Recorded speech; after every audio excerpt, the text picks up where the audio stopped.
In the mud-soaked trenches of World War I, there was one British officer with razor-sharp wit and a disdain for authority so sharp it could cut through barbed wire.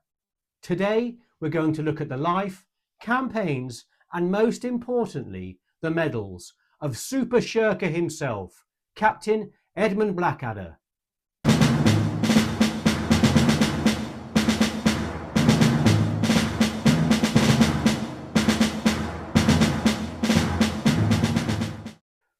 For anyone who hasn't watched the Blackadder series, Blackadder Goes Forth, the final one, is set during World War I and revolves around the life of Captain Edmund Blackadder, a British officer who joined up at the high water mark of the British Empire, when life was easy for an officer, playing polo and lounging around at the Officers' Club. Fast forward to World War I in 1917, and Edmund Blackadder has to contend with millions of heavily armed Germans, a completely incompetent British leadership, and sidekicks such as chinless wonder Lieutenant George and the idiotic Baldrick. So he constantly has to scheme to try and get out of the front lines and into the cushy rear and away from the slaughter.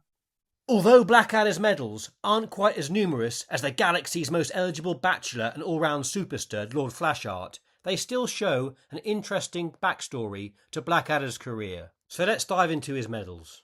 For the opening title sequence in Blackadder Goes Forth, Captain Edmund Blackadder's ribbons show the typical Boer War pair, the King and Queen South Africa medals. That said, as we go into the episodes, we see a new ribbon bar showing further additions, displaying a 1914 star and, strangely, for someone that likes to avoid any action, a French Croix de Guerre.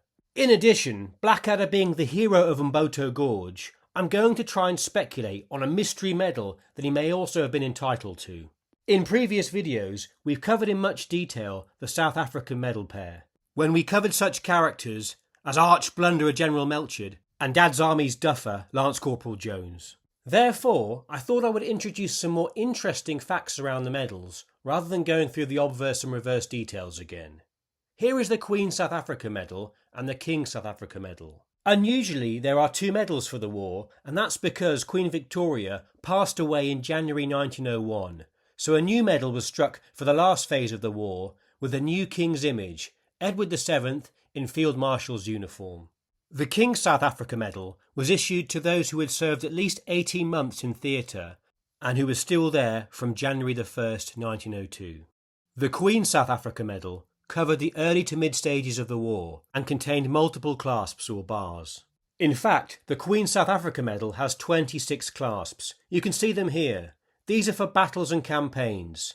The cheapest generally are clasps for Cape Colony, Orange Free State or South Africa 1901, which were issued to British Army recipients. Clearly the war was a huge effort, and later historians would often refer to this period as the British Empire's Vietnam. Around 250,000 medals were issued for this conflict alone, and specialist troops were raised across the Empire for service in South Africa, which included Australia, New Zealand, Canada, and even India. As of 2024-2025, the most expensive clasps are Rhodesia, Witterbergen, Relief of Kimberley, and Defence of Ladysmith. That could always change in the future depending on availability and scarcity. Combinations of clasps can range up to 9 for the Army and 8 to the Navy, but they are generally quite rare. There are also certain clasp combinations of 2 or 3 which command a higher premium. For example, Relief of Kimberley, Belfast and Elandslagte. I think that's how you pronounce it. I've read that each clasp roughly adds about 25% to the value of the medal, but again can vary on the individual's regiment, rank and story. These Boer War medals are popular for collectors as there's a wide variety of relevant medals and lots of information on the war itself. Roughly looking at 2024 prices for the cheapest single clasps in this field, you can acquire a Queen South Africa medal for about $100 to $150. However, always consult with a professional antique or medal dealer who can give you accurate financial advice. Boer War medals going to war correspondents and nurses are particularly sought after and much rarer. Apparently, the nurses didn't get issued the clasps they were entitled to for the King South Africa medal and only 137 were issued to New Zealand troops. Colonial medals from the Dominions and India are also seen as particularly valuable as they're rarer. There are reports that some medals did get struck in bronze to bearers and servants in Indian units. These units were primarily support units, such as medical personnel. No doubt Blackadder received this medal pair for being out in South Africa for the duration of the conflict, likely skulking around in rear echelon areas or scheming to avoid those deadly Boer snipers. The 1914 Star Ribbon was introduced in 1917.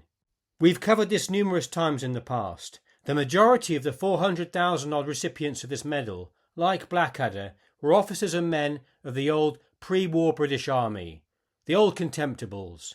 A significant number of Indian troops who arrived on the Western Front in 1914 were also awarded this medal.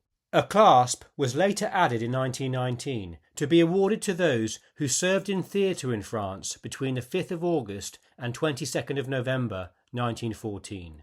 With inept leadership from the likes of General Melchett, Blackadder's chances of survival were less than the last drinkers of Baldrick's latest cappuccino, and it's amazing Blackadder survived until 1917 to pick up this award. The Croix de Guerre we have covered before with Montgomery and Patton, both veterans of World War I.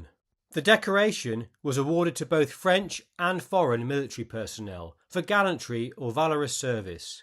It should come with a ribbon device of a star or palm, but Blackadder doesn't seem to be showing one.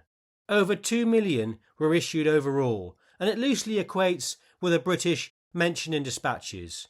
For foreigners, it was generally awarded to individual soldiers or units operating alongside or attached to French forces. Perhaps Blackadder bribed an equally corruptible French officer to get written up for the award.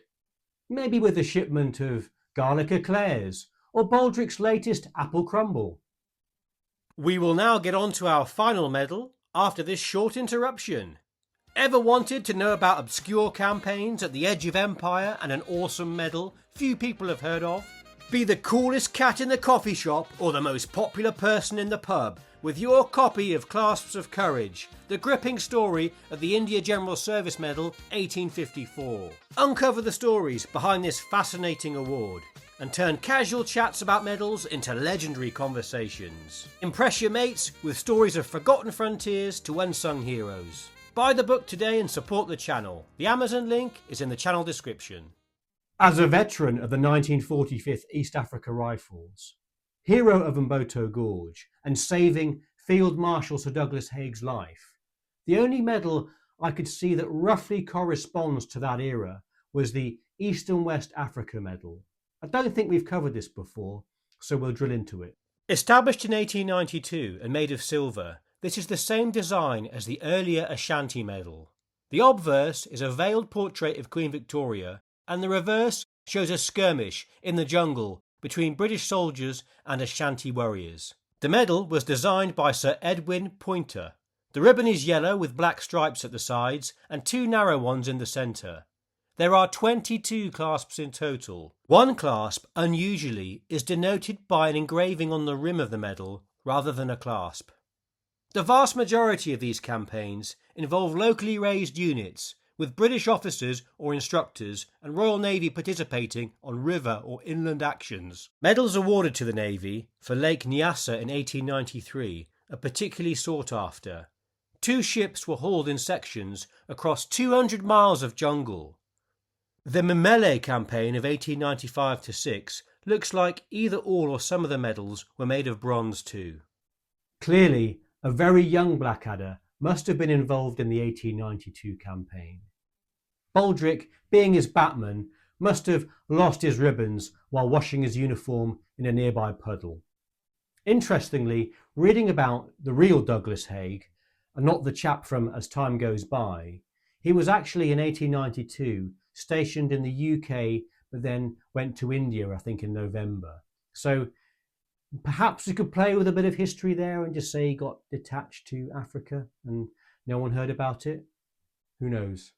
Blackadder furthermore does mention that he served in the Sudan. Again, with no relevant ribbon on display, perhaps he did not campaign there or qualify for a medal. So in summary for Blackadder, we have Queen South Africa Medal, a King South Africa Medal, 1914 Star, Croix de Guerre, and East and West Africa Medal. As a side note, I've had several requests now over the months for Archcad and Bounder Harry Flashman's medals, so I finally dug the books out where they were gathering dust and are now primed on my bookshelf. Once I reread the books and refresh myself with his medals, I'll get a video out maybe in a month or two. If you like this, you might want to check out my earlier videos on related characters. I'll put the links up, they should appear around about now somewhere on here. But thanks for watching, I hope you found some value from this, and I'll see you in the next one.